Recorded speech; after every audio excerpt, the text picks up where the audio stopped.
Hello everyone, this is Dominic from Tonebase, and today we're very excited to have Hui in the studio. So she'll be talking about a few different things today. There's a little bonus. Yesterday she said, Dominic, I'd love to talk about my warm-up routine. So she'll be starting things off with that and showing us a little bit about that before we get into, of course, the main topic of today, which is Beethoven's Für Elise. So as always, I see a few of you in the chat already. Welcome. If you have any questions, use that blue Ask button and then we can display it on our screen.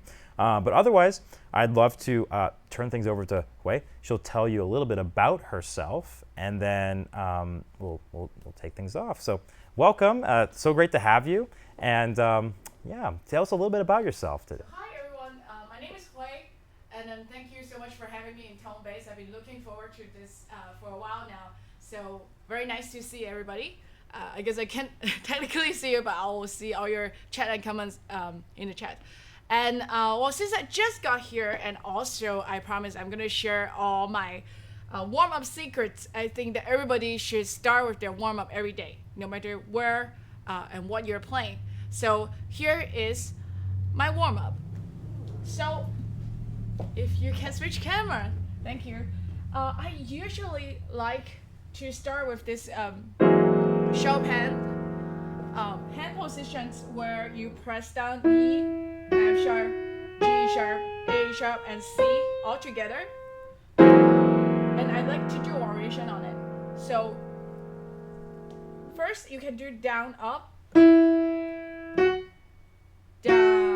up, down, up, down, up. I find that it helps your fingers to feel that independence.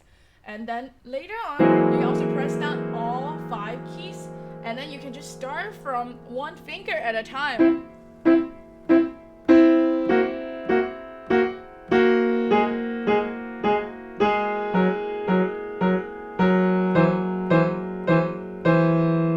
And then you might say, this is too easy. And then you can start with 2 fingers rotation with 1, 2, and then 2, 3.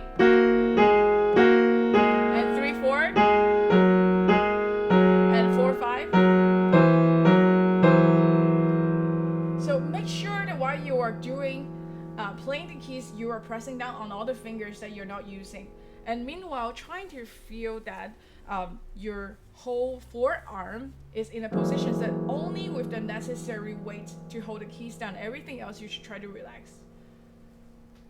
And then when you are a bit warm up and ready for the final challenge, you're going to do 2 fingers at a time. So I'm going to press down my pinky, and then I'm going to rotate 1, 2, and 3, 4. With each finger that you press down, there are 3 variations. So can you think of what's the next ones? It's 1, 3, and 2, 4. And there's also last one, 2, 3, and 1, 4. So try that as well. And then for those of you whose hand is big enough, you can also expand this into a diminished 7th chord. Okay, so this is made out of all these minor thirds, or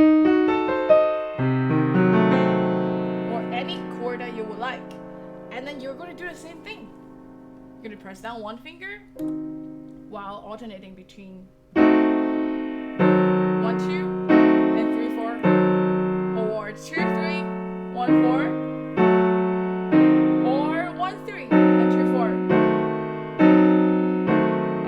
Other fingers as well, so it will be the same.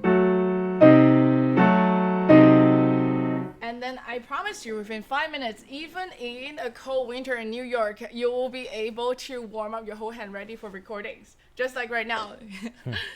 And I also wanted to pay tribute to my late teacher, Janina Popova, who is from Ukraine, and then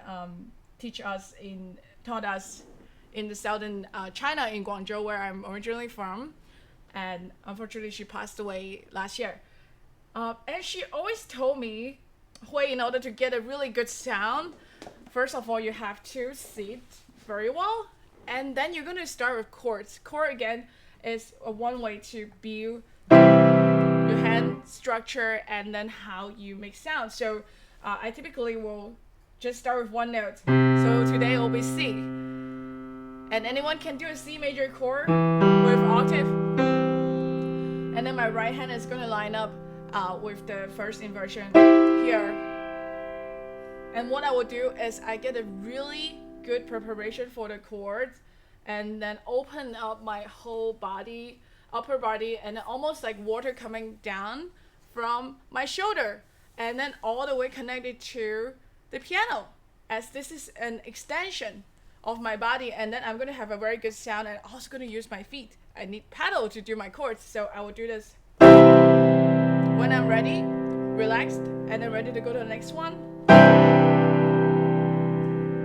And get ready, and then when the moment that you touch the keys, trying to make sure your third knuckle is tall and stand up, and then it looks a little bit like a triangle.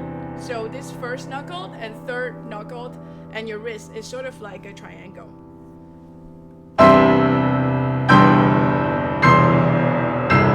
And then come back.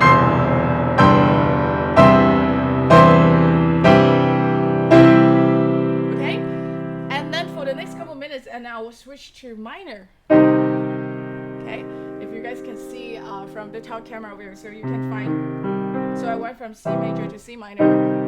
And then I do the same thing, and then just for the time being, and then I will go to major 6, and I will go to minor 6, and I will go to major 6/4, and I will go to do minor 6/4, and I will also throw in dominant 7. So again, with all of this, you're going to expand it to the end of the piano.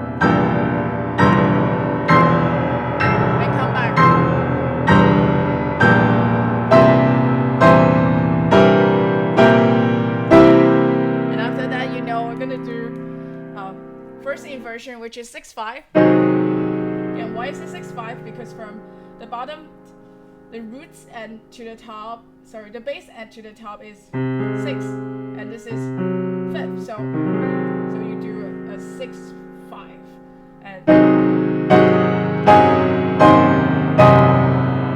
also you do 4/3, and you do 4/2, and at the end you're going to go back to the very beginning when I mentioned diminished 7. That is a very good one if you want to skip all the rest. Okay, I know you can't wait to do Für Elise, but how can we do that without warming up with skills? Okay, so this is from my teacher Jerome Lowenthal, and he famously mentioned that he would every day go from C major and then slowly adding variation, dotted rhythm,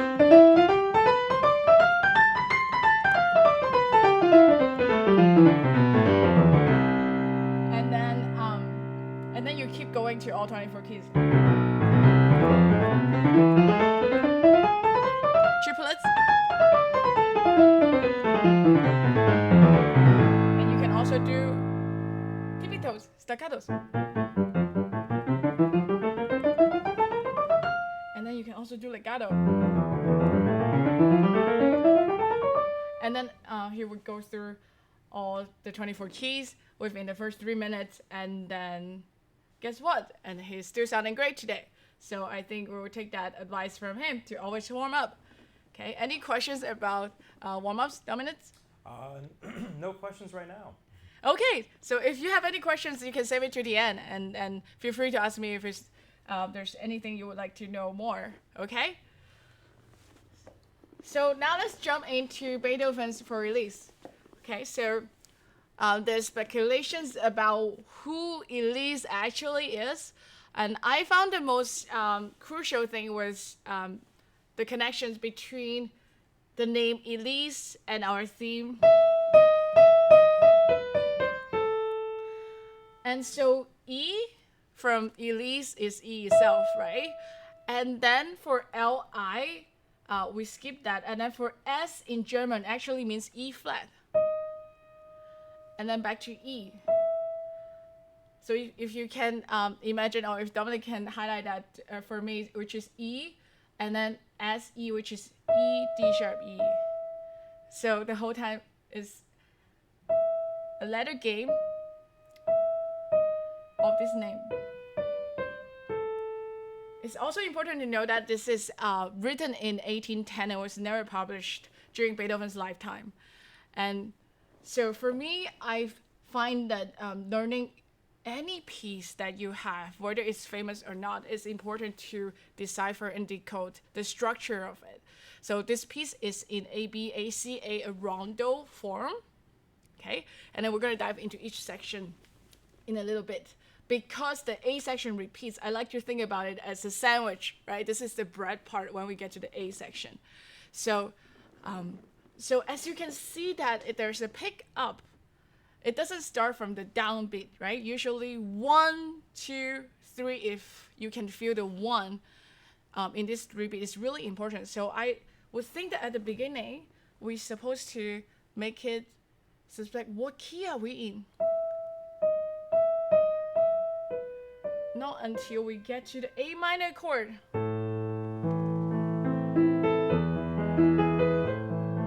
Right? At the beginning, we wouldn't necessarily know because in A minor, we don't have a D sharp in that scale. So at the beginning, it's important. I know this piece is so much played in anything that you can find outside. So we wanted to do justice to the music itself and be authentic in exactly what's on the page. And poco moto means a little bit of motion, right? So make sure that you start in a tempo that you feel like is pushing forward a little bit. So no accents at the beginning until you have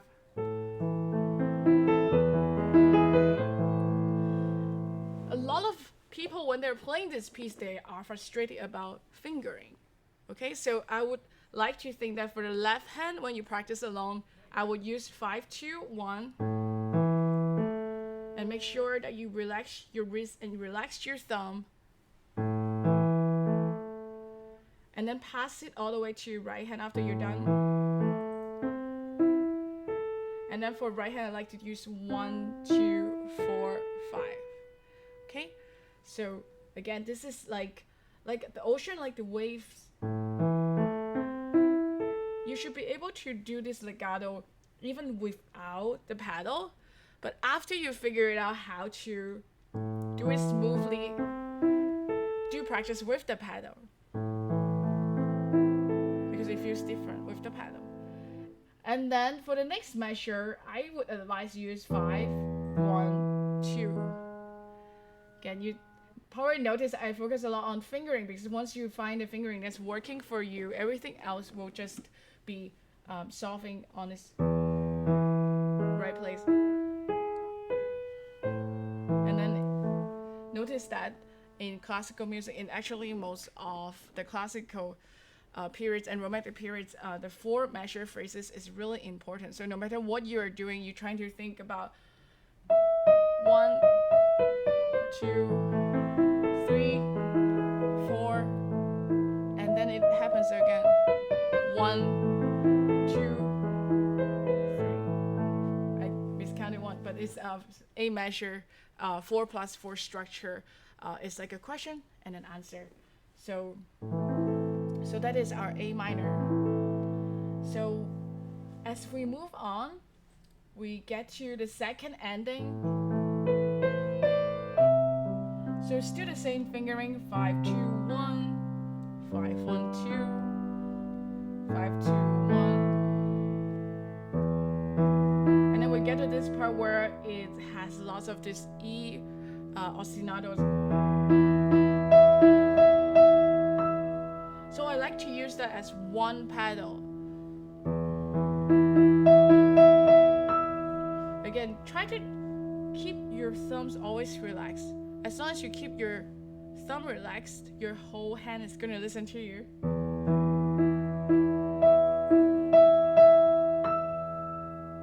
And then we come back to the beginning 2-note pattern. I use left, right, right.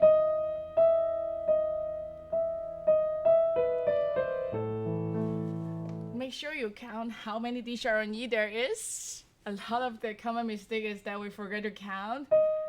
1, 2, 3, 4, 5, and then it come back to that.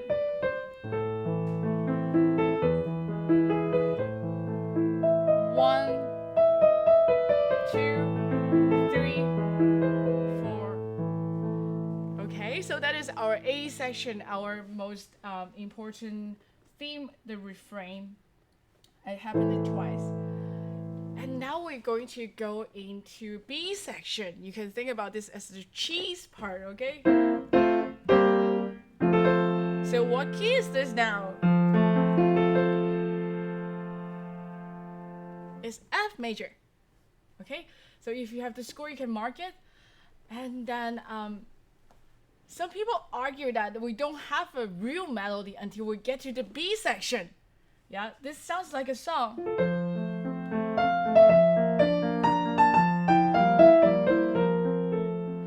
And so if we have the melody and accompaniment, what do?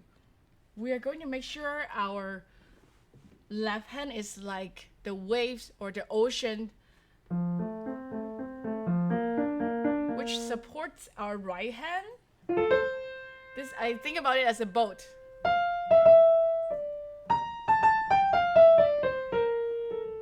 So together, they can have a very nice balance.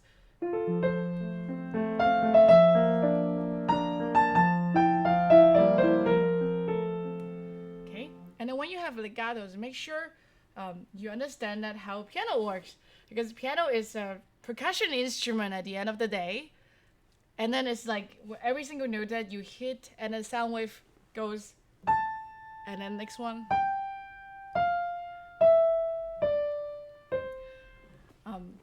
When I was younger, I had a conversation with Weda Koplinski when I was at Juilliard, and I asked her, "How can we do legato?" And then so she looked at me very seriously and said, "Wait, then think about the sound wave. So after you take one note, before you force down, you do the next one, but then you do a little bit less. And so you create illusion that we can do legato." So I find it really inspiring. Instead of, sometimes we probably try to press into the keys too hard and trying to physically make it feel like we are lingering on the key, which is important to have sticky fingers when we're doing legatos. But scientifically, you should think about listening to the sound and see where it falls. Then you can actually catch it when it falls, because the sound wave is going to be like that, okay? And then the next part, when we have this, I like to think about this as left-right rotation. I like to tell my students this is like the windshield wiper. Yeah, they're like this, okay? So if you can think about that, and then it's a left-right motion.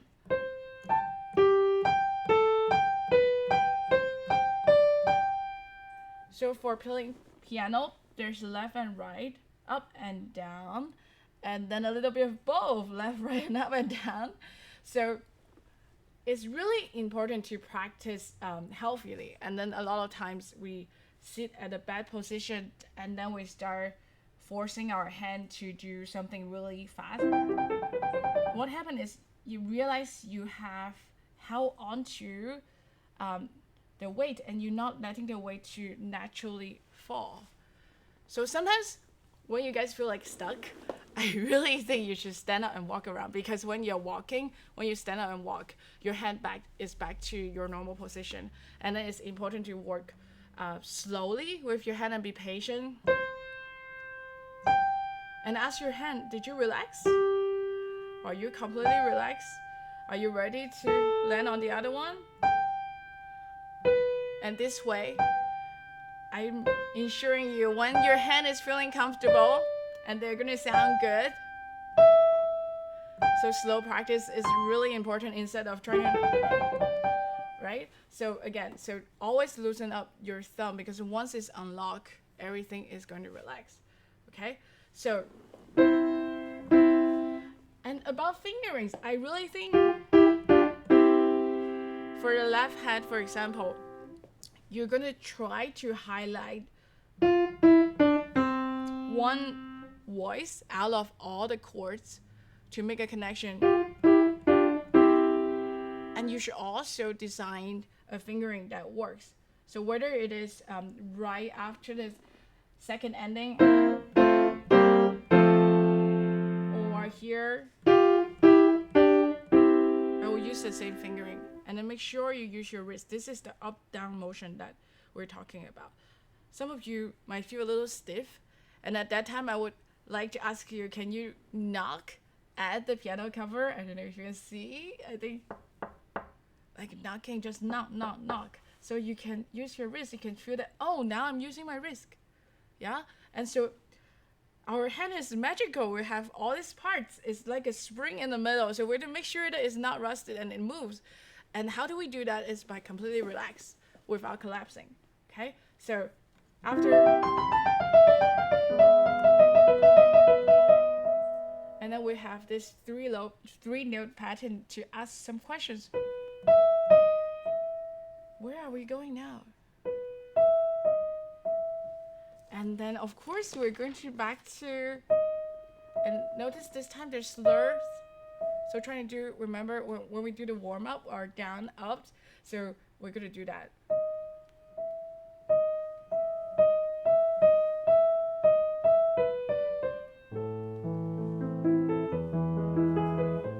So what do we do when the breath happens for 3 times? How do we make it different? Beethoven has only marked 2 dynamic markings in the whole piece, which is pianissimo on the first page at the very beginning, and another pianissimo when it comes back on the 3rd page, when we have a different pattern. So how do you make a difference between pianissimo and pianissimo? So I would encourage you, if you have a grand piano at home, try it out to use the left pedal. So when it shifts, it physically make it softer. But as the Seymour Lipkin said, that we cannot cheat by using the left pedal. So for those of you who would like to challenge yourself, ask yourself, can you make a different sound? So do you think that this is maybe a different time of the day? Maybe this is a darker color? How do we make a darker color? Are we going to slower our touch? Or are we going to lighten the weights? So by sitting up taller and have more room here? Like that? Or do you want it to be, this is the second time I'm saying the same thing, so I want more. Is that like someone saying, I love you, I love you. So, and maybe this time it's the answer that we want it to be softer.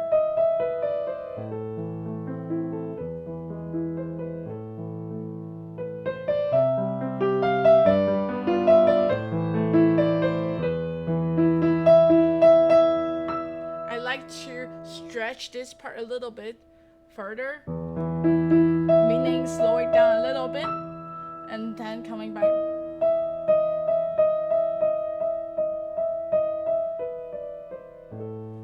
And then you might say that, wow, Miss Wu, there are some very famous pianists, they would play it so slow, stretch it so much.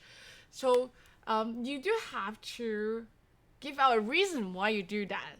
And then it has to be within reasonably acceptable kind of interpretation. So how do we do that? Is by exaggerating and see if you like it or not. So do you want it to be da da da da da da da da? That's too much, right? So you're going to sing it when you cannot decide on how long you're going to stretch something. I think we are, again, still thinking about our 4-measure phrase. Think about, can your breath carry through that much time when you stretch it? So da da da da da da da da da.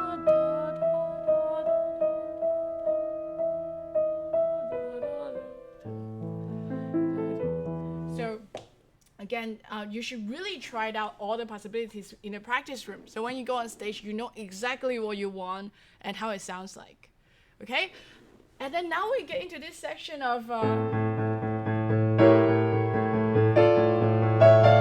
bit of drama.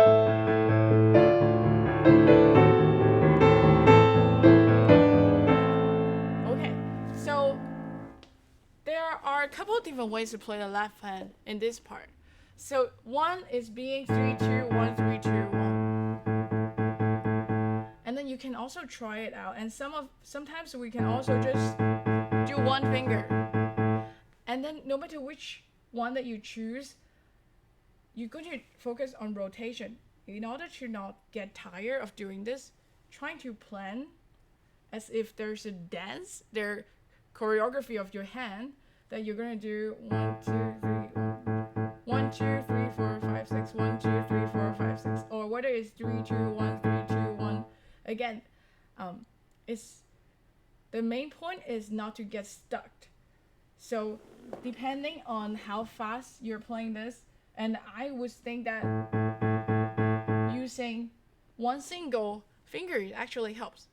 But make sure that you keep everything flexible. And this is like a rotation. If you can see this, I am sort of doing this clockwise. I'm rotating. So try it.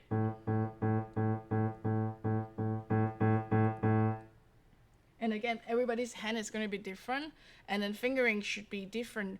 That makes it easier for you to play. So never feel like it has to be a specific one. So today I give you 2 options. So make sure you try both. I actually want to talk about the right hand.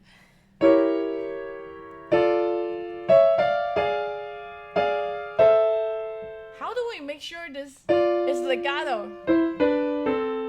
Or at least it's like more connecting instead of disconnected. So I would teach you guys a little cheats. So I'm going to release my thumb. So if you can see this, I do 1, 5 and then do 1, 4, and then I release my thumb, and then I just silently switch my forefinger to pinky, and I will do the same thing, keep moving down. So for our ear, as long as we can hear,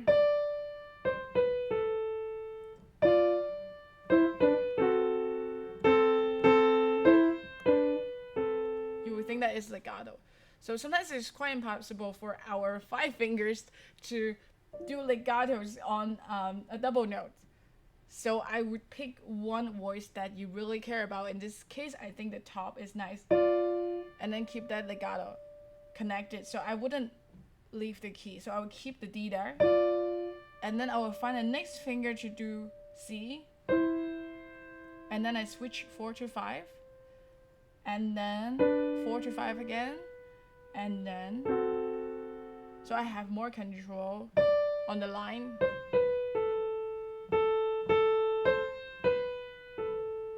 Okay, so make sure when you're practicing the double 6, try this way. Again, see that my wrist is constantly moving.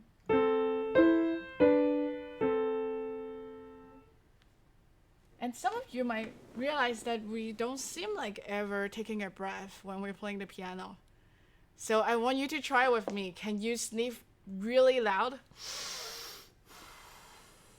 So sometimes I think it's really important to group our phrases and then treat ourselves as a singer, because in order for us to play legato, we need to be able to breathe.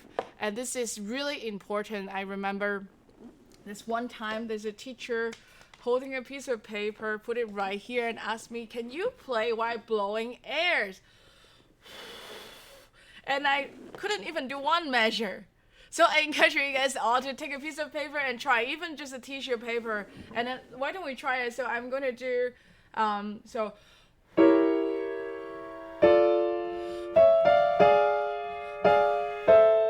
I will also plan and also ask myself and my students, like always trying to take as much time when you need to and to plan, and never hurry to the next phrase without taking a breath. So that's really, really important.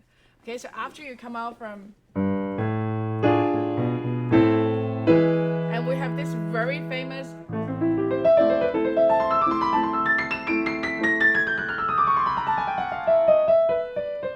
okay, so how do we do that? And do we do this as our arpeggio and wait and do that? So see, if I do that, I will get stuck. So I would advise we actually jump to the next one. But doesn't mean that we completely do that. But so your hands start rotating to the next A, and then like that.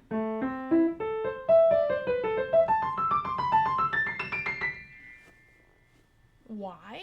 As long as we're not making an accent on the A, you can hear the differences. With a little bit of pedal.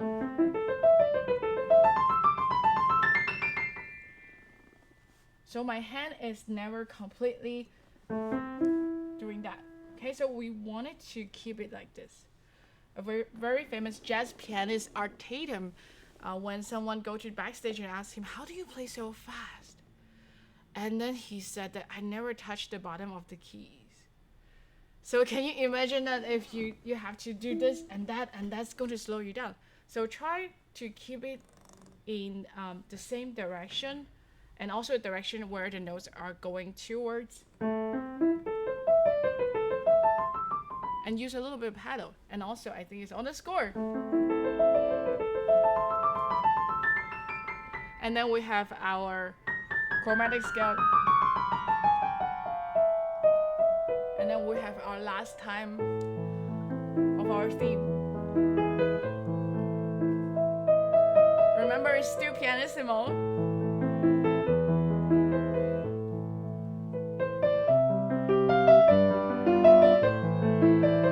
Remember to breathe, and then almost like you're painting. You're seeing the stars at night.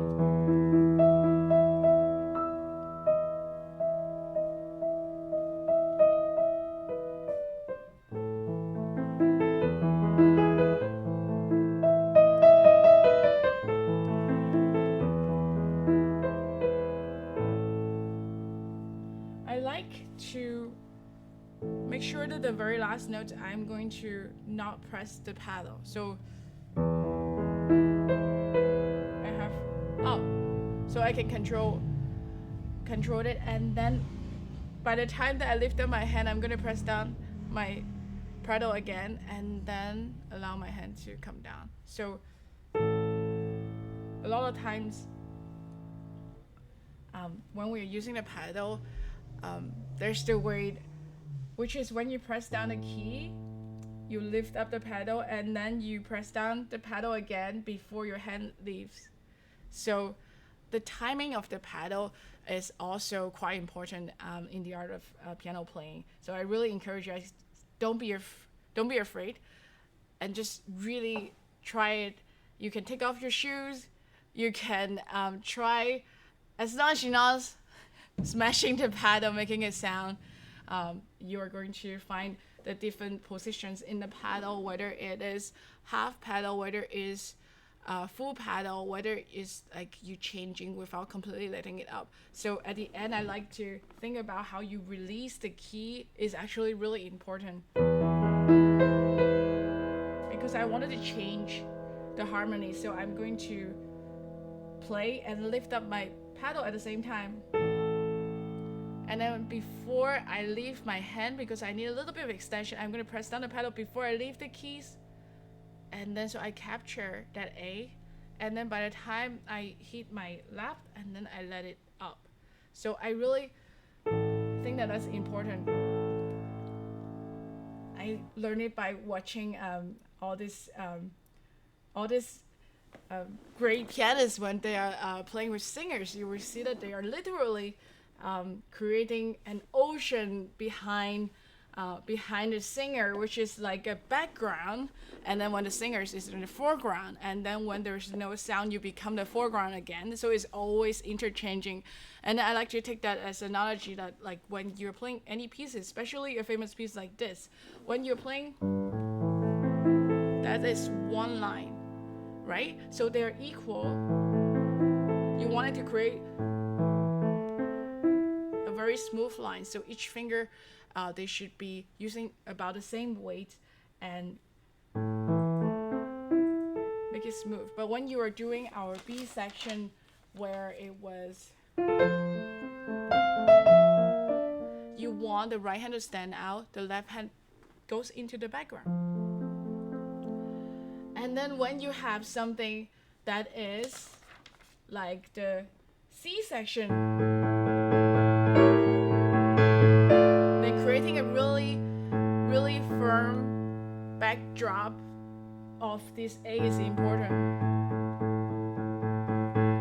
Then you put in a little bit more weight.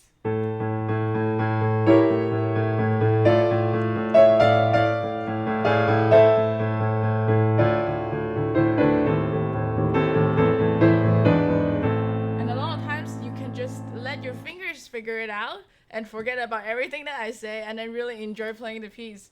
And then I'm sure that you will find your way, your path towards this piece.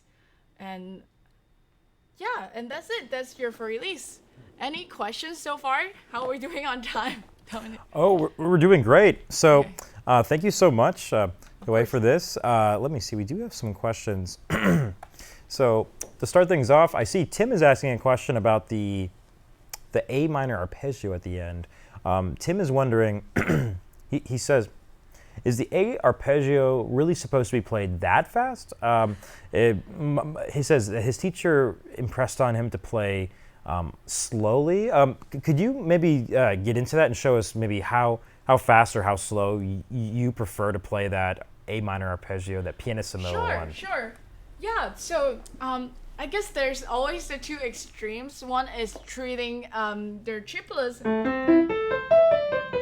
as the same 16th notes as before, but as you can tell, that because it's triplet, so it went from 1 and 2 and 3 and to triplet, right? So think about if that's your tempo, 1, 2, 3, 1, 2, 3.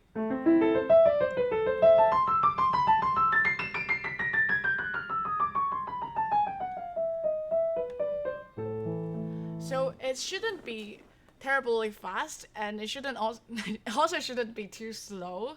So I had students that play either way for me, and I really think that it's like when you have the two chords before the arpeggio, think about 1, 2, 3, 1, 2, 3, 1, 2, 3, 1, 2, 3, 1, 2, 3, 1, 2, 3, 1, 2, 3, 1, 2, 3, 1, 2, 3. So then you can prepare yourself. I will even draw on the score.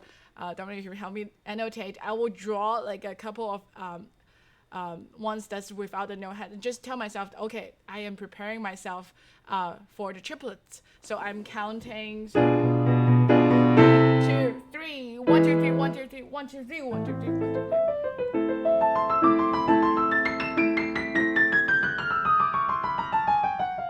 Again, in terms of how fast you're going to push that, remember we talked about it has to be reasonable. It's like stretching your rubber band, right? If you were to push it a little bit, then you have to give it back.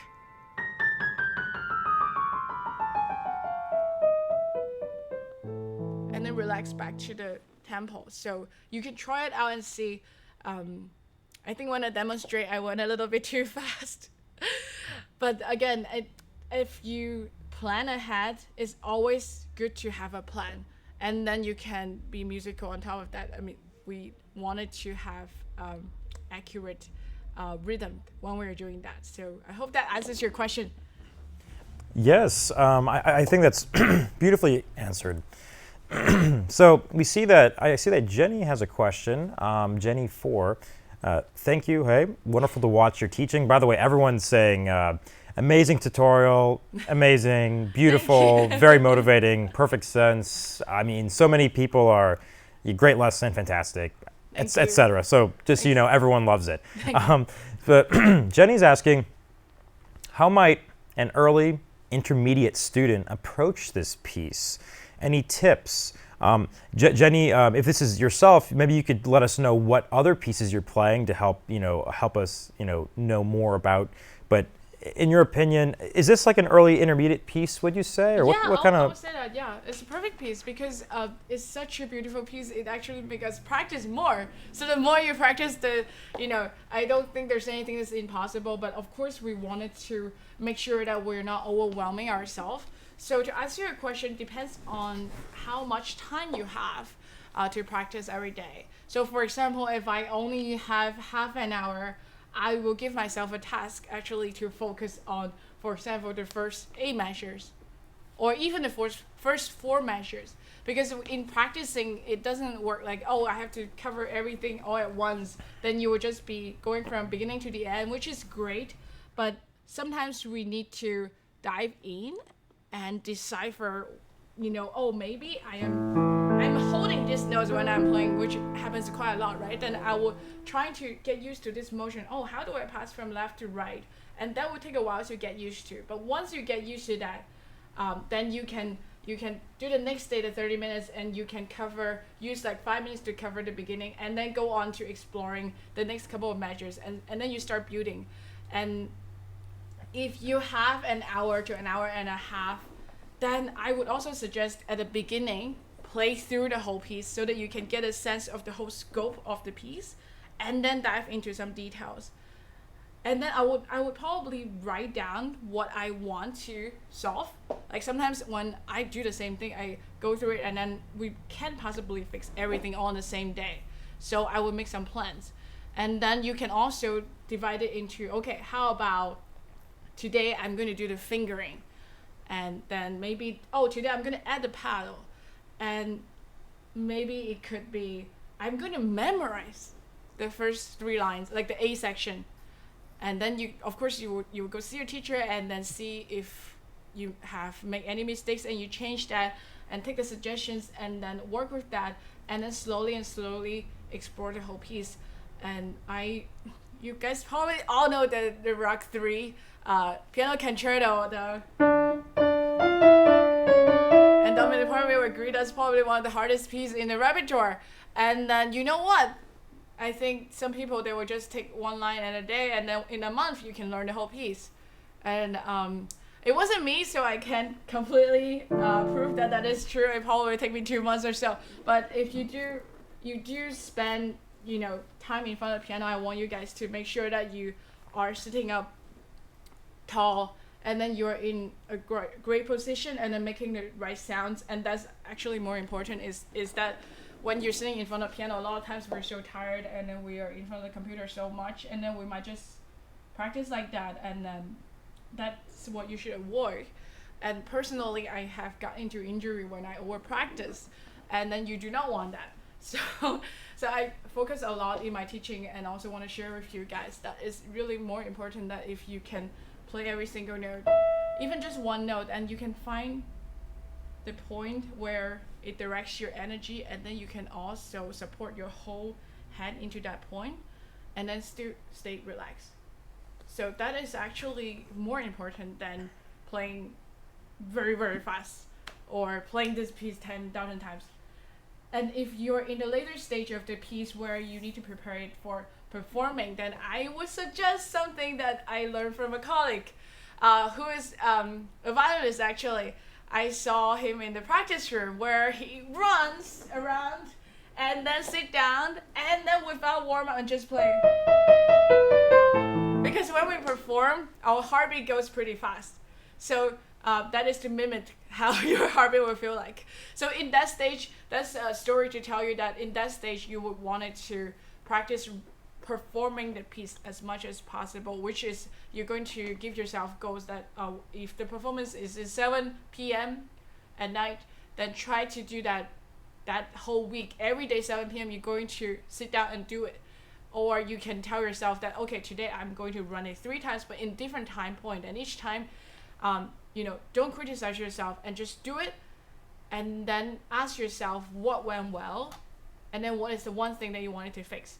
If there's some memory blank out spots, and just mark it and fix it, and then rest and try again. So our mind works quite amazingly even when we go to sleep. So the last trick will be if you are really into I wanted to get this piece under my finger, I would suggest to think about it before you go to sleep, because our brain actually works when we are incubating, when we are sleeping. And then in the morning, actually when you wake up, you actually know it a lot better. So those are my few tips about how to practice, not just this piece, but probably any piece. Okay, I hope that answers the question. Oh yes, Jenny says thank you very much for that. Of course. So We see John is asking a question about warming up. I'm going to put that question on the screen. So John says, should a warm-up be done differently to just playing music? So it seems like some people say you warm up by playing a passage, slow music. But you say, warming up should be different. Like it should be, the scales and etc. So So I guess. Yep, I would love to answer that question. So I do believe both camps. Like there's the people that tell you that you can work on a technique inside a piece, right? When you see a piece there, this is the arpeggio, and then this is the rotation, and then there are chords. Yeah, but very often when we are starting with our pieces, we tend to play really fast and then we run it through, and then we feel like some tensions. So you can also separate it and then make it into our scales, our chords, something really simple. It doesn't have to be the things that I talk about, but just pick one or two things that you always go to and feel like comfortable, even if it's the C major scale, but not just like going through it mindlessly, but you would want it to do, okay, how about I do staccato, I do legato, I do non-legato, I do very fast, like how to be really close to the key and roll through the keys. Like you can practice and give yourself different little tasks that I don't believe that every day you should do the same thing. And even it's on the top of the same thing, you can make it fun. If you are not focused, then don't practice. So I want to share a story. When I was probably middle school or high school, I would probably sit down and grab different etudes. I will practice each etude for half an hour, and then in one morning I would practice 8 etudes, and then next day I would do different etudes. But that's on when I actually have the whole day to practice. And in the afternoon I would do concerto, my sonatas, and my all my other things. And then in the evening I run through all my programs.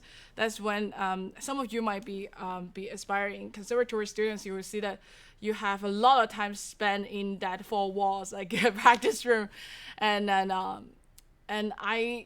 for that, I would suggest having a mirror, actually seeing yourself. And then to answer that first question, I like to separate the two. But if you have something that you wanted to practice, for example, you can grab any pieces, because frankly, we have so much piano music. We would never be able to play all of them in a lifetime, but they're so good. So I often find myself very lucky that I find all this sheet music, and then if I need to practice octaves,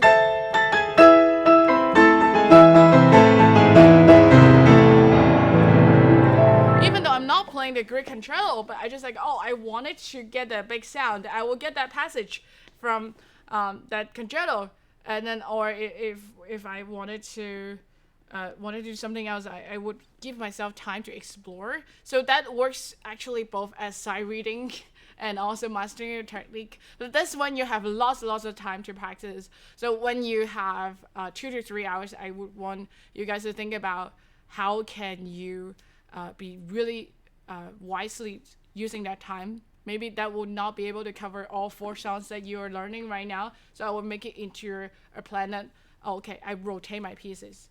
Monday, I'm doing these 2 pieces, and then while running the other 2 briefly, and the next day I switch, I deep dive, slow practice the other 2, and I will give myself different goals.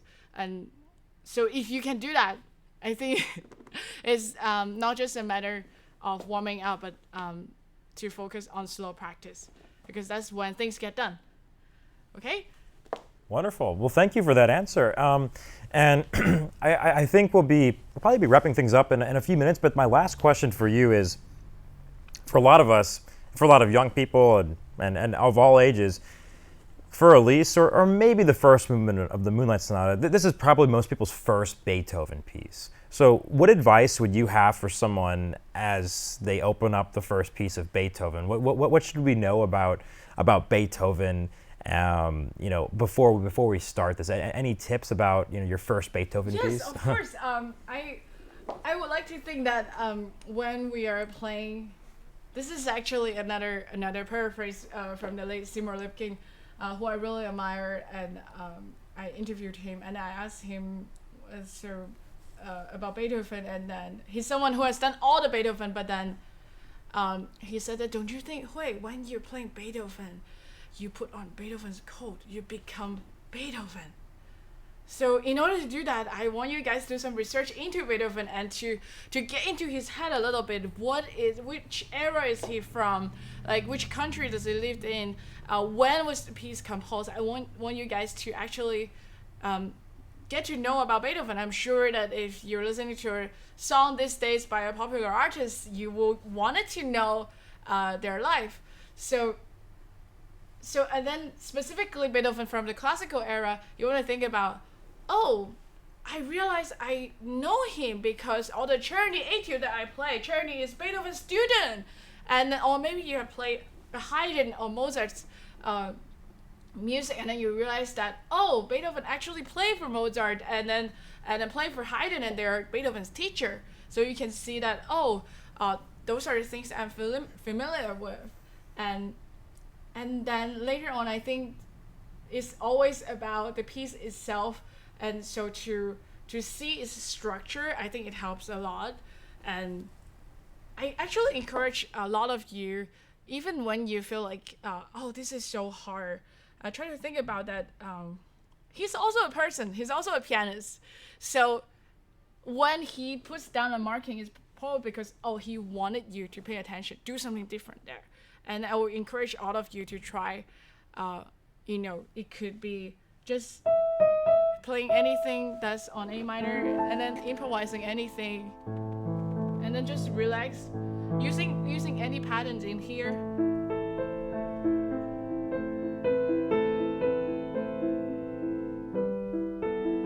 And just create your own tune. See what can you do in the rules and the standards that same as what Beethoven has, and see what can you do with it.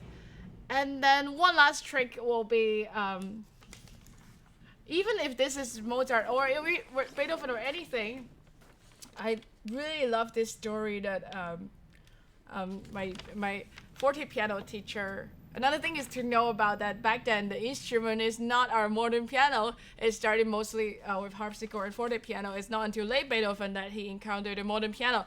So when I went into a forte piano or harpsichord where they cannot make loud and soft sounds, what can you do? And the teacher told us, this is Audrey accent, so kudos to her. It's like, do you see all these lines, all these bar lines? Can you imagine they're matches? And then you just blow them away and just look at the note itself and see what you can do out of it. Okay, it could be, you could try it out. You could do, that doesn't sound right. And you can try, that's a little bit better. And then you can make, have fun with it and stop feeling like you have to be restricted and have to be metronomic. And so I actually want you guys to make it into your own. I think that is one thing to break down the barrier about subconsciously how sometimes we restrict ourselves to be at our best. So just think about, he's just a person. Or maybe Beethoven is your friend. Maybe he wrote this piece for you. And then you can even say, can I ask Beethoven, why do you put that D sharp there? Like, what do you mean by that? So don't be afraid to ask questions. And also to have a very good addition of music is really important. If you can get your hands on Henny, or any U text, which meaning original text, it would be great. My teacher, Stuart Gordon, just had the 10th edition of all the Beethoven sonatas out. And then I went to see him, and he had all the previous 9 editions on the floor, where he's just looking like, this edition has a D sharp, that edition has a D natural, and then he will tell you all about it. So not necessarily you have to buy it, but you can find it in libraries, and it's always good to go in with a critical thinking mind. Anything is possible that is edited by editors. So that's probably going off topic to how to deal with this, but again, additions, knowing about the composer's life and knowing about the instrument, and I think those will be a good start. Okay. Wonderful. Well, thank you so much for today, Of course. Hui. I think that's all the questions for now. Thank you for having me. Of course, I was annotating the score. So for anyone that was asking, I'm going to be dropping this PDF on our forums. So you can find that after the stream, which has all the markings and analysis and fingerings that Hui brought up. Also, a brief last question. Tim was just asked, what was that piece you just played? Beautiful. I think you just imposed it. Yeah. I was just improvising. Yeah. Thank you for picking that up. Yeah. Yeah. So as you can see, there's a lot more to get to know Hui. She's done a lot. She's studied, obviously performance practice, pianoforte. She has experience with improvisation, and we'll definitely be having her back because yes, for anyone that can improvise that easily. It's very impressive. So thank you so much for that. But, thanks everyone for joining. And again, Hui, I know you can't see the comments because you're at the piano, but everyone really enjoyed your stream so much today. And it's great to be here. Yes, absolutely. And everyone, stay tuned for other streams this week. And I see that Roy was asking, do you have any kind of PDF or written down your exercises, or is it just in your head? Or no, it's actually it's not by me. I could try to find it. I will send it to you, and then maybe you can share it in a forum. Yeah. I think some of it is from Alfred Cortot. Some of it is by Neuhaus. I can also write it down on MuseScore so that everybody can have something to base on. Yeah, I mean, Roy was just asking if there is a PDF of those like chords and as sure. Yeah, I can write those down. Yeah. Okay, great. Well, thank you so much. I think that's all for today, everyone. Cheers, and stay tuned for a stream later this week on Schubert waltzes and how to feel the rhythm of a waltz. So until next time, thank you, Hui, so much. Happy practicing. Bye-bye, everybody.